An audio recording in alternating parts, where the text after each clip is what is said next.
They saw it though when they checked us in. But I don't know if it's punched out. Am I punched out? There's just so many things. I'll call it next.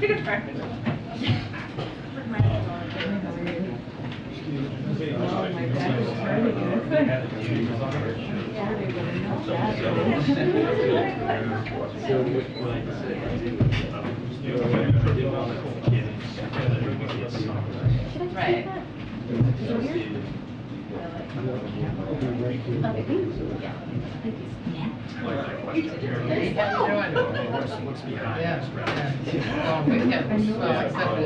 No, I know. It makes sense. That's like a real style.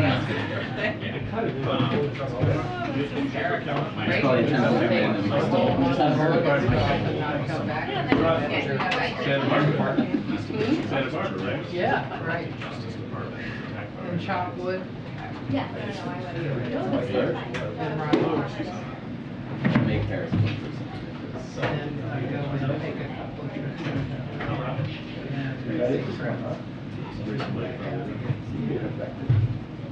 make a nice moment.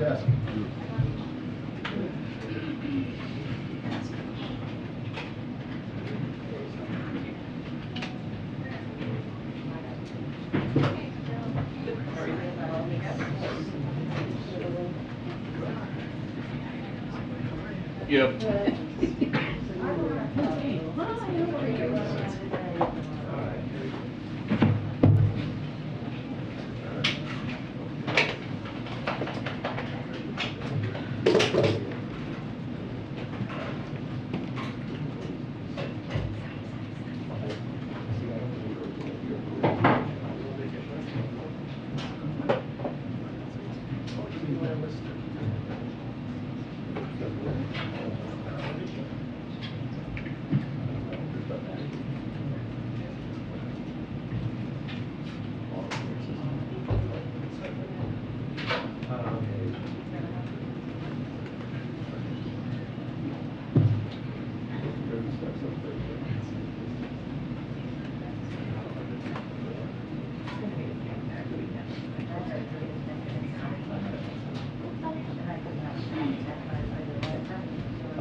Good afternoon, everybody. Okay. So I am pleased to announce that on Friday, September 16th, President Biden will welcome South African President Cyril Ramaphosa to the White House. The leaders building on their productive call in April and the U.S.-South Africa Strategic Dialogue in August will reaffirm the importance of our enduring partnerships and discuss opportunities to deepen cooperation on trade and investment, infrastructure, climate and energy, and health. We look forward to a productive visit. President Biden's special envoy for the Horn of Africa, Ambassador Mike Hammer, will travel to Ethiopia starting this weekend to engage on the crisis in northern Ethiopia. Special Envoy Hammer will convey that all parties should halt military operations and engage in peace talks. We condemn Eritrea's re-entry into the conflict, the continuing TPLF offensive outside Tigray, and the Ethiopian government's airstrikes. There is no military solution to the conflict. Prior to renewed hostilities, we were encouraged by 5 months of humanitarian truce and are now deeply concerned about the seizure of humanitarian assistance of military use. All parties should exercise restraint, and we urge de-escalation by all actors, particularly so that there can be a resumption of humanitarian relief and basic services to all parties in need. Last but not least, I also wanted to share some very sad news to report for the press team. This is the final day of our good friend and invaluable colleague, Alexandra Lamana's detail with us. As you know, we have rotating details from different agencies. Alexandra succeeded Brittany Kaplan at a pivotal time, coming to us from Treasury and taking the lead for the press team on our response to the Supreme Court, overturning Roe v. Wade, as well as the ensuing attacks on women's fundamental rights from elected Republicans in Congress, and also all over the country. Her expertise on economic issues has also been a huge asset for us in the press office. We're going to miss her talent, her sense of strategy, her sense of humor, and her work ethic, which speaks to how lucky we have been to have her on our team. We're going to miss you, Alex. Okay, with that, you want to take us away? A couple on the water crisis in Mississippi. Last night the president said, quote, "We've offered every single thing available to Mississippi and the governor has to act." Can you elaborate on that a little bit? What does the president think Governor Reeves has to do now that he has not yet done regarding the crisis? So let me just say a couple of things to give you all an update. So FEMA Administrator Deanne Criswell is in Jackson, Mississippi today to assess the ongoing emergency response operations. She will be joined by Infrastructure Coordinator Mitch Landrieu and other federal officials. I know she will be providing an update from the ground a little bit later today.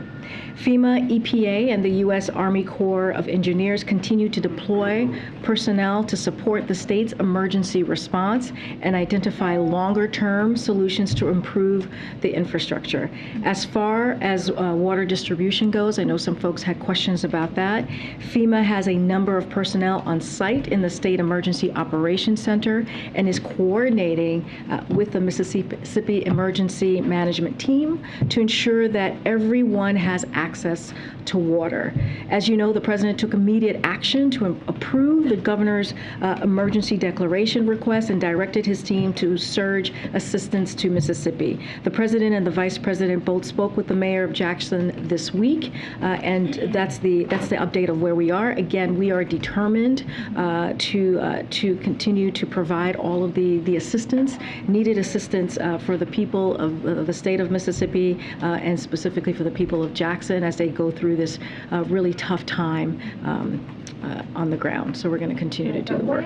But what did he mean by saying the governor has to act? And so he issued the emergency declaration, obviously, but what more should Governor Reeves be doing that the White House clearly thinks he's not doing? Well, look, I mean, as you know, there's funding that we've provided through the American Rescue Plan for upgrades across the state, which is about $450 million. The city has allocated $20 million, of its ARP funds for water and sewer infrastructure needs, and there is about $30.9 million through the EPA's revolving loan funds for treatment and distribution system improvements for Jackson available right now. So the state has the $75 million this year through the bipartisan infrastructure law to provide clean and safe water this year, with a total of $429 million available to the state over the next 5 years. So we're looking across the federal government to see what else we can do. But again, this administration, we're committed. The emergency that we're currently seeing in Jackson shows how long deteriorating water infrastructure can quickly turn into an emergency, as Mayor Lumumba said. And this is a result of decades of underinvestment. So that is why the president is making this a priority. So look, there's funding there that the state can tap into for infrastructure needs, a bipartisan funding law, infrastructure law that the president worked very hard and Congress did as well to make sure we deal with these types of long-term issues.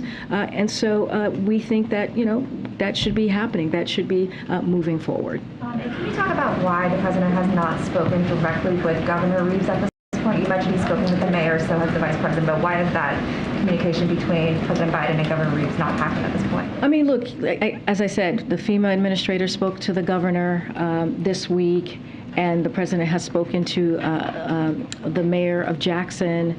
The conversations are happening. There's communication, as you mentioned in your question. The governor did ask for our federal assistant, took the official step doing the declaration, and we responded. We surged the emergency funding, or emergency resources, I should say, to the state of Mississippi, Jackson, Mississippi in particular, because of the urgent need that they have, and we'll keep you abreast if there's any conversation that is coming in the upcoming days, or that may be happening. But we'll hear from FEMA administrator later today. But right now, as you just stated, there's just have not been a call. Okay. Hey, Karine. The president last night argued very forcefully that democracy is under assault, but what kind of concrete actions does he actually plan to take, given that he described this essentially as a fairly existential threat to the American Republic? So, as you also heard from the president yesterday, he believes we're at an inflection point, and so that's an important thing why he wanted to make sure he gave that speech. But you also heard the president express optimism, right, about the future of America, which was something that was important for him to deliver to the American people. That he believes there isn't nothing we can't do, right? He believes that we can do everything, anything, as a country. And we have seen throughout our history, America has made its greatest progress out of the darkest times. We see that before. One way, of course, we can do that is by making our voices heard. And he said that. He said that the American people have a choice. But it wasn't just a policy speech. Obviously, the president believes that we can make great progress out of the darkest moments, and he calls on all Americans, regardless of which side of the aisle you sit on, regardless which ideology that you may follow, regardless of the political persuasion, to unite around democracy. And he thought it was an important message, again, an inflection point, and that was the message that he delivered, again, giving people a choice and saying to folks, we need to come together and make sure our voices are heard. So other than urging Americans to vote and make their voices heard, the president has no plan to confront this threat that he described very forcefully last night. I mean, it's not the first time he's confronted or spoke about this threat. He's done it multiple times at multiple stages during the last 3 years, during his campaign, a couple times as well during his administration, and he'll continue to lift that up when he feels it's needed. But what the president did last night was incredibly powerful. It was clear, it was concise, it was steadfast, which is, and he did it a prime time, as you all know, to the American people, speaking directly to them that this is a time for us to come together. Right. What I'm asking is if there's any action behind his words. Well, the action is making your voices heard. That is a powerful action. We have seen it across time. We have seen it throughout our American history, that making your voices heard actually can change the direction of a country. So I would say that is the most powerful tool that we have as a country right now. And I know you guys have addressed this to a certain extent, but because you're behind the podium, if you could address the criticisms and the questions about why the president delivered what sounded very much like a politically charged speech as an official White House event, taxpayer funded, with 2 Marines in uniform in particular flanking him and visible on camera throughout the So speech. I'll take your first question. Look, the way we see it here, and I would argue the way many Americans across the country see it, is standing up for democracy is not political. Denouncing political violence is not political. Defending rights and freedom is not political. Making clear that the challenges facing the nation is not political. We don't call any of that political. We see that as leadership, and we see that as presidential. To your question about the Marines, look, the president gave an important speech last night, a critical speech, at an inflection point. And, our democracy, our values that our men and women who protect us every day and fight for it every day believe in as well. The presence of the Marines at the speech was intended to demonstrate the deep and abiding respect the President has for these service members, to these ideals and the unique role our independent military plays in defending our democracy, no matter which party is in power. Again, no matter which party is in power. And it is not abnormal, it is actually normal for presidents from either side of the aisle to give speeches in front of members of the military, and including President Ronald Reagan, President George H.W. Bush. It is not an unusual sight, or is not an unusual event to have happen. I'm gonna move around. You've asked three questions. No, you've asked three questions. First question. I did. No, follow-ups. I answered the first question. You just, I had to just dive in a little bit more, but I certainly answered it because I said making your voices heard is a powerful tool. I answered it the first time you asked. I'm going to go around. Go ahead, Nancy. Oh, thanks so much, Karine. Just on the Treasury Department's oil price cap, I'm wondering, will the President be making any personal appeals to world leaders to jump on this Russian oil price cap policy? So let me just give you a couple things at the top, because this is a really important first step. And so we're moving from exploring a price cap on Russia oil to gaining an agreement with G7 nations, making up 50% of the global economy, to implement one. A global price cap will help us accomplish our two goals. The first one is significantly reduce Putin's biggest source of revenue for his war chest. Number two, ensure that oil continues to flow into the market at lower prices and supply meets demand. The impact of our efforts to implement a price cap is already bearing fruit. Reports show that Russia is already offering steep discounts, as much as 30%, and long-term contracts to some countries. This also demonstrates that Russia is planning to continue supplying its oil and willing to swallow bigger discounts. A price cap will give more countries better leverage to strike bargain with deals with Russia. We will further work in the upcoming weeks to determine the price cap level, release further information, including technical guidance for market participation, and announce our coalition partners as well. A price cap on Russian oil is a powerful tool, one part of the tool in our agenda to put downward pressure on global energy prices in a way that will benefit consumers in the U.S. and globally, and we are determined to implement this policy in a way that achieves those goals. We're going to let folks who are working on this continue the work. This was, again, a very big step forward, and we'll have more in the upcoming days. As you know, this is something that the Treasury is leading, the U.S. Treasury is leading. But is the President himself going to ask world leaders to sign on to this? Well, here's the thing. The President started this conversation, as you know, in Europe when we were in Germany at the G7. So this is part of the President's leadership. He moved this forward. He started this conversation. Now the Treasury and our administration is going to continue to have those conversations. We'll have more, clearly, we always share more. If the President's going to put out a statement, we'll let you know. Where does the President think the line should be drawn for having members of the military who could be perceived as being part of stagecraft for an address? The former president was criticized for using military many different times in many different settings. And you're right, there have been other instances and other presidents where members of the military, especially here at the White House, but to be at a location in Pennsylvania where the Marines are not normally stationed, where does the President see the line for having members of the military included? So I just want to be very clear. As you know, the President was at Independence Hall, and you know the history. I'm going to repeat it, but I know you know the history, which is where the documents of some of our most critical rights and freedoms were debated and were drafted. And so being at Independence Hall for this president, and you follow this president, you know how he thinks, and you know how he is as an elected official. He believes that it is important for him to speak very loudly, to have actually the loudest voice when it comes to our democracy. And so for him, this was not a political speech. This was an opportunity in prime time to talk directly to the American people and to be very clear with a clear voice to talk about what is happening in our country today. And it was about our values as a country, about our democracy as a country. And so that is what the president wanted to convey.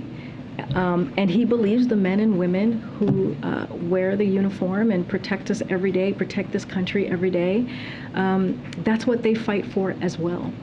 And so this was an opportunity, as he's having this conversation, leveling, right, a level conversation with the American people, to do that.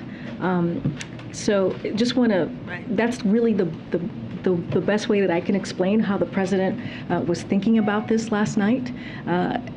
You know,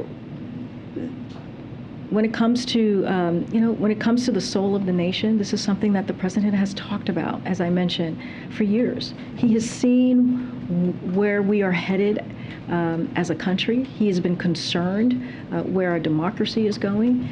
And again, he took this opportunity to directly speak to the American people, understanding that the Marines who are standing behind him are, are men and women who believe in our democracy as well, who fight for it every day. So that's the thinking that I can give you behind that.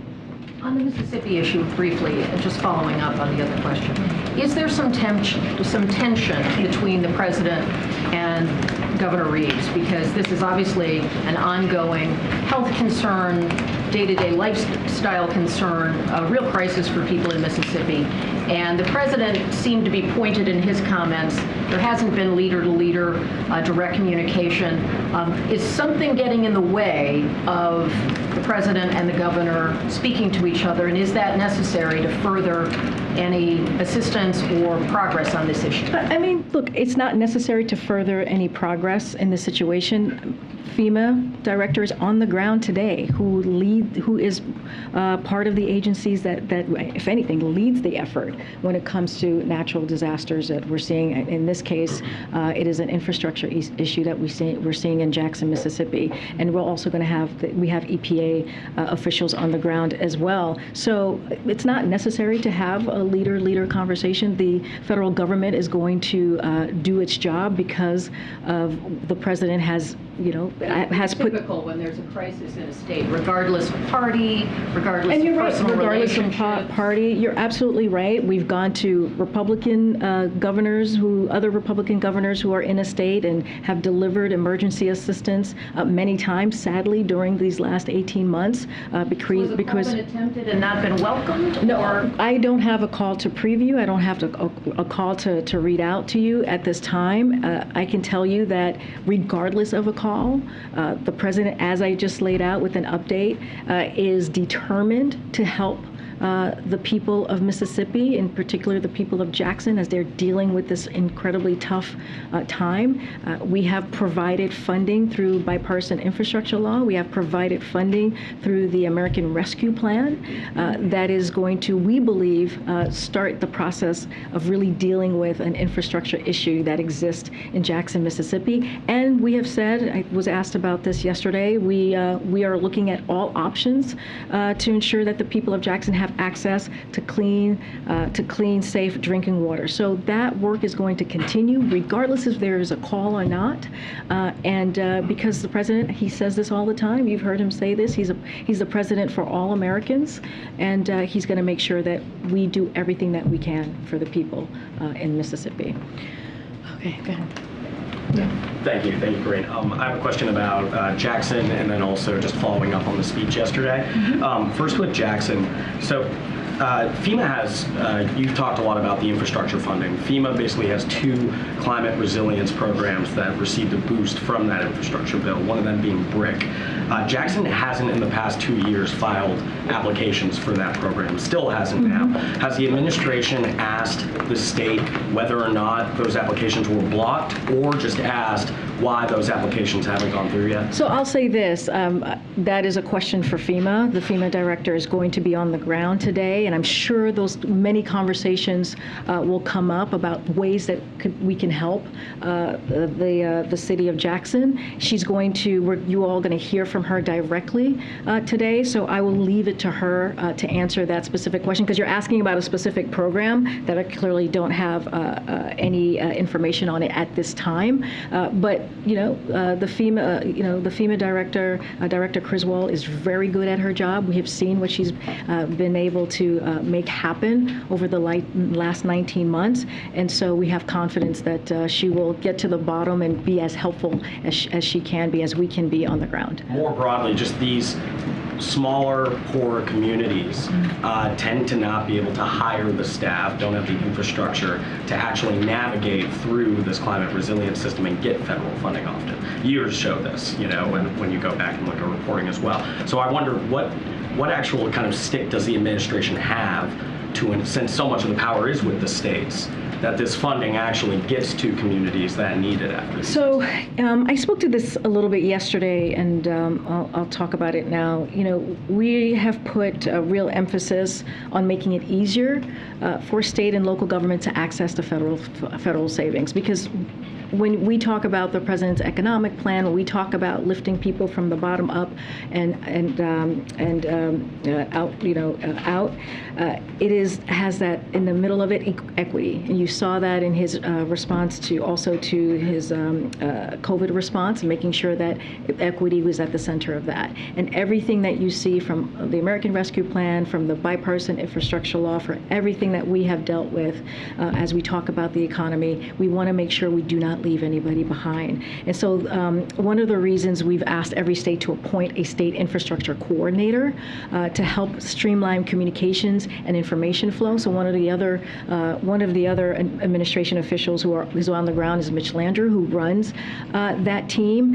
And so he'll be on the ground, he'll be having those conversations. And so having that coordinator is incredibly important as we engage directly with, again, state, local governments, and tribal governments as well, to help them quickly access the necessary technical assistance and capacity to underserved communities, to your point. So we have also partnered with not-for-profits. That's another way that we have found a way to assist communities in accessing and deploying these federal infrastructure funding, including Bloomberg Philanthropies, Immersion Collective, Ford Foundation, and so many more people that we are partnering with, so that folks in underserved communities could get that funding. So our goal, again, is to help local, state, tribal, and territorial governments navigate and access and deploy infrastructure resources that will build a better community and a better America. So again, there's a coordinator that is connected to getting that bipartisan infrastructure law. You're going to hear from Mitch Landrieu, you're going to hear from Criswell, Director Criswell, Administrator Criswell, who are both down there today, and we will hear a lot more on what we can do as an administration. And I just have to follow on the speech yesterday, just to follow up on this point, noting that rhetoric and delivering speeches can, I understand the kind of inspirational kind of motivation factor there, but just frankly, can the American people expect any sort of policy rollout underlying the speech yesterday in the days ahead to actually address the threat to democracy? Look, I think what the president was trying to do at this moment, and we've seen this before, is give Americans a choice. How do we move forward in this time, in this inflection point? And one of the ways that we have seen time and time again in history is making sure people have their voices heard. And that comes in many different ways. And he believes, as president, it is important for him to be very clear and direct and to fight the hardest for our democracy. And so that is what you saw. You saw a very strong message from the president. It was clear what he was saying to the American people. It's time to take a stance. It's time to take action. And we also see that. We see that from polling about what the American people are anxious about, what they care about is our democracy.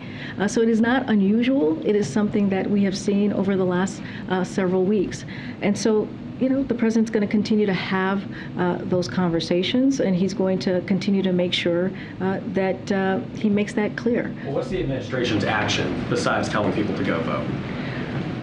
Well, I think we should not underestimate what that can do. The power of the bully pulpit, the power of the president, and that action that he took last night, and what that could make happen, what that could lead to.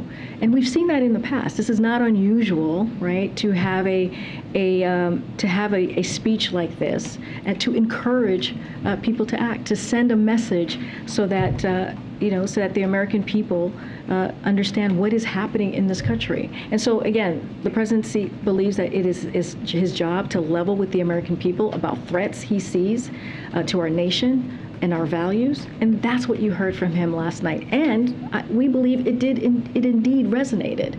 And so again, this is something that he's going to continue to do.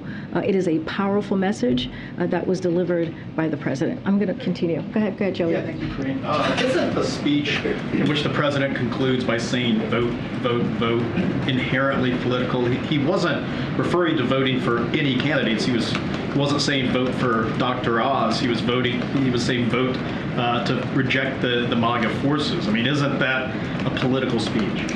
We don't think it's a political speech. When I was here yesterday, I actually said that he would mention voter participation and getting folks out there to make your voices heard. I said that at the podium yesterday when I was asked what this speech was going to be all about. And look, that is the most powerful tool. The most powerful tool that Americans have is to make sure their voices are heard. It is. It is the most powerful action that an American voter, can take. And so that is what he is asking the American people to do. I'm going to continue because I've answered that question a few times. Okay, go to a different topic. Looking ahead to the Labor Day events that the president has, one in Pittsburgh, one in Milwaukee. Will the president be speaking at those events? And is he going to be continuing the message we heard yesterday, or talking more of an economic theme? What should we expect from the president on those days? And will he be appearing with the respective Senate candidates, Fetterman and Mandela Barnes in Wisconsin? So I don't want to get ahead of what the president's going to say. As you just mentioned, he'll be in Wisconsin and in Pennsylvania on Monday for the Labor Day activities that he'll be participating in. I'm sure we will be hearing from the president. Don't want to get ahead of what he will say, and we'll have more to share on who will be attending, as we normally do. I don't have anything to share at this time. Okay. Go ahead. Hey, Karine. Yeah, thank you. On social media companies, did the administration give Twitter and Facebook talking points over flagging what the president describes as misinformation? Say that one more time. Has the administration helped Twitter and Facebook with talking points about what the administration believes is misinformation, or how much coordination is there between the administration and social media companies? So I don't have anything to share with you on that. I'm not going to comment on that right this time. Because the attorney generals from Missouri and Louisiana said there's a vast censorship enterprise across a multitude of federal agencies. Yeah, I'm just not going to comment at this time. On another topic then, so under President Biden, you saw student test scores have gone backwards. Inflation has gone the wrong direction. Workers' real wages have come down. We're seeing spending on programs, and promises that at some point in the future the transition will be over. What in the last 20 months? Where's the progress? So as far as the economy, as you know, the jobs report came out today. You heard from the president as he was giving remarks at his event just now on the American Rescue Plan, the Build Back Better challenge, dealing with 21 cities. And you heard from some of the folks who received the grant today, which is an important tool, and it's going to change lives in Detroit, in Greenwood, Oklahoma, in areas that really need it. And so that is, again, another important important piece of the American Rescue Plan that only Democrats voted for, and also the American Rescue Plan helped turn the economy back on, and that's why we have seen the success of of our economic success this past year. And you've asked me this, I know you follow economy, but look, inflation still outpaces wages. Well, here, let me talk about the report a little bit, because there's some good stuff in here that kind of touches on what you just asked me. So, as you know, the good news is in August, the economy created 315,000 jobs, which is important. We have created nearly 10,000 million jobs since President Biden took office, which is the fastest job growth in history. So you're asking me, where's the success? Here it is. Wait, let me finish. Wait. Hold on. The share of Americans who are working, because that's part of the question that you just asked me, what economists call the labor force participation rate went up, and that's important. And for the first time, working age women, this is in the job report that we just saw today, are now back at work at rates not seen since before the pandemic. So the bottom line is jobs are up, wages are up, people are back to work, and we are seeing some hopeful signs that inflation may be beginning to ease. We saw that in July, right? From July to August, we saw that inflation was starting to ease. And you're talking about education. When the president walked into this administration, schools were closed, businesses were closed. And a lot of that is because we were in the pandemic, but not just that. It was so mismanaged by the last administration that we had to get to work to make sure that we opened up the schools, which we were able to do. Nearly all schools were opened in the first 6 months, getting small businesses back open. And that was the work that was the work because of this president and Democrats. The American Rescue Plan helped do that. And it was mismanaged, what we saw by the last president, the way that he was handling the economy, the way they were handling COVID. And getting shots in arms, making sure that people were able to get back to work. That is just a fact. And so that is there more work to be done? Of course, to bring down inflation? Absolutely. That's one of the reasons the president worked so hard to get the gas prices to come down. That's one of the reasons we worked so hard to get the Inflation Reduction Act, so we can bring down cost of prescription drugs. So all of these things took work, and it took leadership. All right, I'm going to keep going. Go ahead. Thanks. Karine, Okay. can you talk a little bit more about COVID, particularly what the White House is doing to make sure that Congress passes the COVID funding package, considering last time it didn't work out?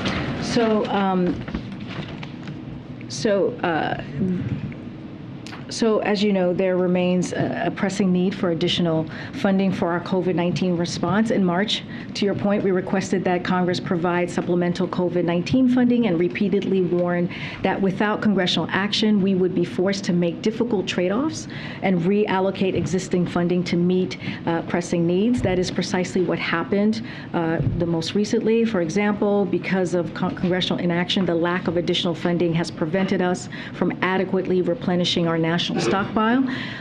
At home, the tests, at-home test, which ends today, force us to suspend sending a free test to Americans and leaves our domestic testing capacity diminished for a potential fall surge. So while we have made tremendous progress in our ability to protect against and treat COVID-19, we must stay on our front foot, and that requires additional resources. So the updating funding request is for $22.4 billion to meet immediate short-term domestic needs, including testing, accelerating the research and development of next-generation vaccines and therapeutics, prepare for future variants, and support the global response to COVID-19. So again, this funding is vital. We're going to continue to work with Congress.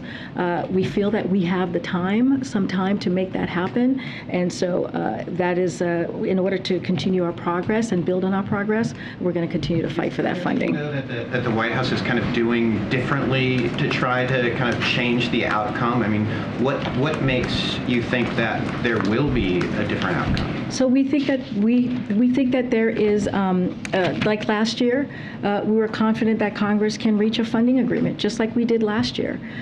So this is not new.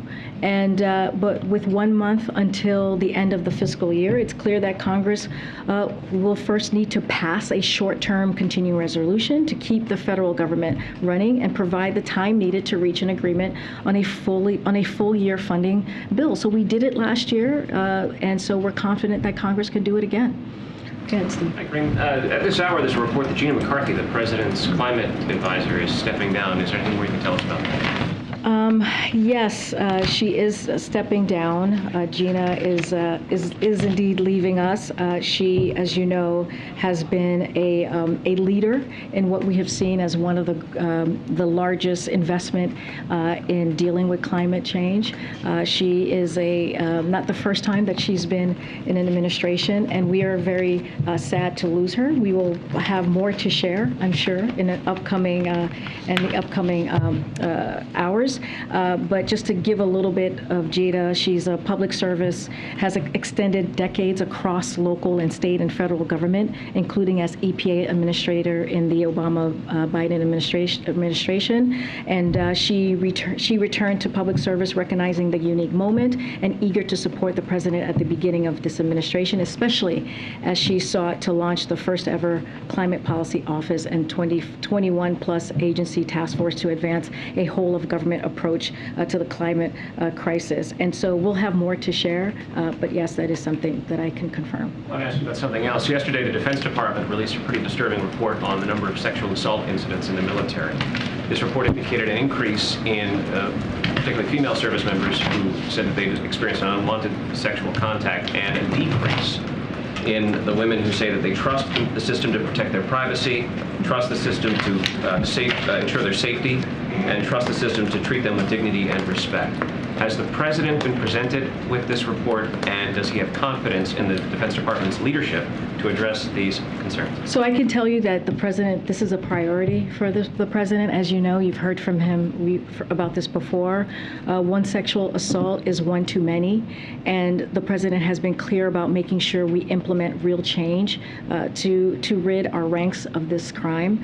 That is why he signed an executive order in January 2022, making sexual harassment a named military offense, and it's why his fiscal year 23 budget request proposed $940 million for sexual assault prevention and response programs, including $479 million and more than 2,400 personnel to implement the recommendations of the Independent Review Commission. And for the first time in military history, beginning in December of next year, investigations and prosecutions of sexual assault and harassment will be taken out of the chain of command and placed in the hands of the independent special counsel. We understand there's more work to do, of course, as this new data demonstrates, but addressing the scourge of sexual assault in the military will continue to be a priority for the Department of Defense and this administration, and we're going to continue to do the work. I'm going to take one more question because we actually have to go. Go ahead. I just wanted to follow up on the oil price cap. Could you say when that will be unveiled? So I can say this, we believe the price cap will be successful in our goals of substantially curbing Russia's main source of revenue and lowering energy costs, because it offers multiple ways to achieve our goals. As far as any timing or timeline, as I said moments ago, that the U.S. Treasury will have more on that, so I point you to them. But we do believe this is an important big step forward. On the Iran deal, are the main sticking points the closure of the IAEA probe and some kind of guarantees for foreign companies that if the U.S. were to leave the deal again, there would be like a wind-down period for contracts? So let me just give you a little bit on the status of this.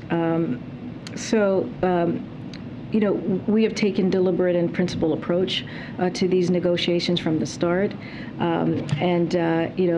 If Iran is prepared to comply with its commitments under the 2015 deal, then we are prepared to do the same. That's going to be our focus as it relates to the IAEA investigations, the safeguards. Our position is crystal clear. Iran needs to answer. it's crystal clear, the investigations are not political. They are not leverage or bargaining chips. Once the EA Director General reports to the Board of Governors that the outstanding issues have been clarified and resolved, we expect them to come off the board's agenda and not before. We are unbending in our support for the EA's independence. There should not be any conditionality between reimplementation of the JCPOA and investigations related to Iran's legal obligations under the Non-Proliferation Treaty. And of course, it would be preferable to return to the JCPOA without any open safeguard issues. The power to achieve that is fully in Iran's hands. I'll take one from the back. I'm not sure if I have any more on Ethiopia. Go ahead. So President Biden laid out last night the problems that the country is facing: divisions, extremism, polarization. What is his message to adversaries around the world who are looking at this and trying to leverage the division in the country, and also allies who are dismayed at the state of democracy in the U.S.?